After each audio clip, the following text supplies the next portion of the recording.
Prezidente República foi Solidariedade e Nasaun Amigo Portugal hafoin Trajedia Elevador iha Lisboa nebe Monu, onde Rezulta Sidadaun Portuge Balu Mate.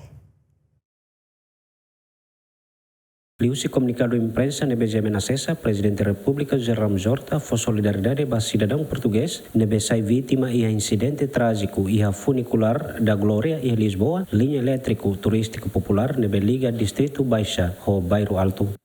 E a carta oficial lorong hatful setembro tinangne Rezulta hato ba Presidente República Portugal Marcelo Rebelo de Sousa hate tengkatek ho consternação profunda horta simu notícia trágico com ba acidente iha funicular da Glória iha Lisboa nebe passageiro barak sai vítima no causa lacon irreparável ba ema barak ni vida.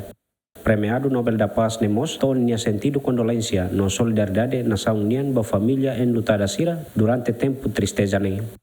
E acidente Elevador Glória iha Lisboa Portugal hamate cidadão português neng 1905 no ema barak maketang kanek hafoin Elevador Glória iha Lisboa nebe popular no hanesan simbolo ida cidadanian sai husi nia dalang no Monu.